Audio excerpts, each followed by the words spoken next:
Bismillahirrahmanirrahim. Assalamualaikum warahmatullahi wabarakatuh. Alhamdulillah.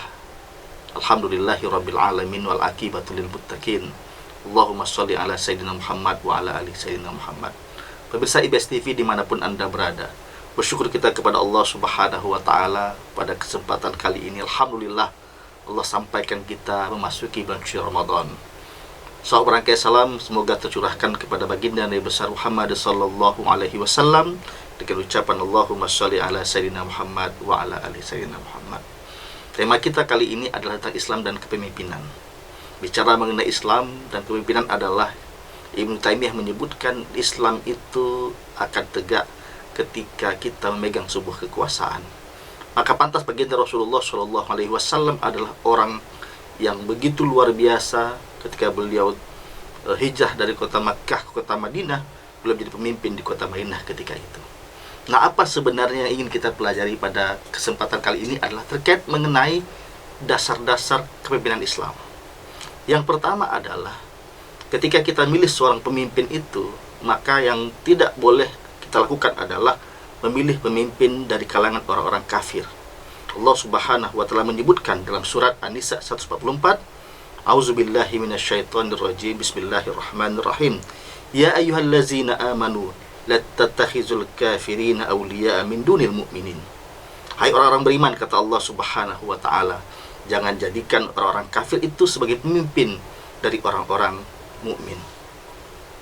Pemirsa IBS TV dimanapun Anda berada, dasar kepemimpinan yang kedua itu adalah janganlah menjadikan pemimpin itu atau milih seorang pemimpin itu yang bermain-main dengan agama Islam, yang mempermainkan agama Allah Subhanahu wa ta'ala.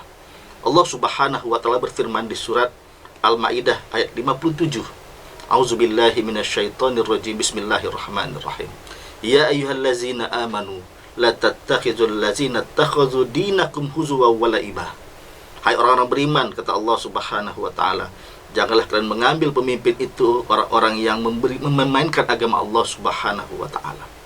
Maka yang kedua yang tidak boleh kita lakukan adalah memilih pemimpin yang memainkan agama Allah Subhanahu wa ta'ala. Yang ketiga, dasar kepemimpinan dalam Islam itu adalah sebagaimana Rasulullah SAW menyampaikan sebuah hadisnya, apabila suatu urusan diserahkan kepada yang bukan ahlinya, maka fantajirus sa'ah, kata Rasulullah SAW. Hadis riwayat Bukhari Muslim. Artinya apa? Ketika kita memilih seorang pemimpin, pilihlah pemimpin yang memang ahli di bidangnya. Jangan gara-gara dia terkenal, dia tokoh, dia populer di mana-mana, dia punya harta yang bergelimang luar biasa, dia punya ketampanan dan seterusnya, kita pilih dia karena hal seperti itu, maka hati-hati.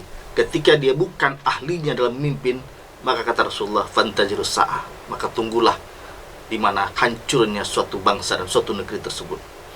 Yang keempat adalah dasar kepemimpinan yang keempat itu adalah pilihlah pemimpin yang mereka mencintai rakyatnya, bukan malah membenci rakyatnya.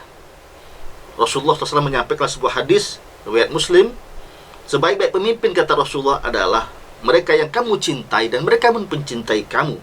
Kamu berdoa untuk mereka dan mereka pun berdoa untukmu. Seburuk pemimpin, kata Rasulullah SAW, adalah mereka yang kamu benci dan dia pun benci kepada kamu. Kamu melaknati mereka dan mereka pun melaknati kamu. Inilah yang kemudian yang sangat kita sayangkan. Jangan sampai kita memilih pemimpin yang memang dia tidak mencintai kita, yang membenci rakyatnya.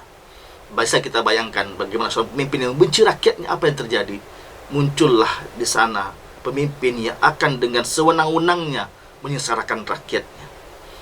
Yang kelima, dasar pemimpin yang kelima adalah ketika kita bicara mengenai kepemimpinan, kita harus berusaha mencari pemimpin yang membela, yang adil kepada rakyatnya. Surah Al-Maidah ayat 8, Allah Subhanahu wa ta'ala berfirman, i'dilu wa aqrabu littaqwa. Berlaku adillah, karena dia adil itu dekat kepada ketakwaan.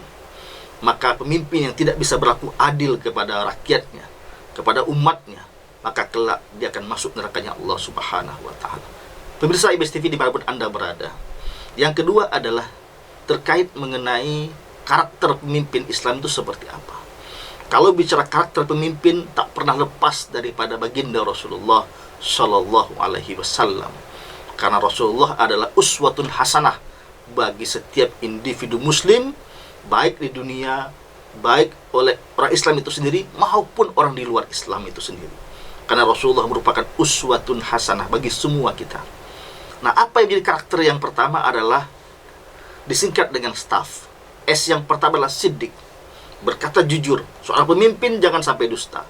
Seorang pemimpin wajib untuk berkata benar sehingga rakyatnya percaya kepada kepemimpinannya, sehingga rakyatnya yakin akan apa yang disampaikannya.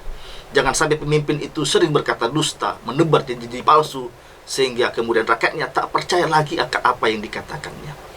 Yang kedua adalah T, tabligh, menyampaikan, tidak menyembunyikan apapun dari setiap apa yang dia ketahui, menyampaikan sesuatu yang memang menjadi hak untuk rakyat untuk mengetahuinya, menyampaikan informasi seluas-luasnya kepada rakyat agar rakyat memahami terkait mengenai bagaimana dan seperti apa dia mengelola suatu kepemimpinan itu sendiri.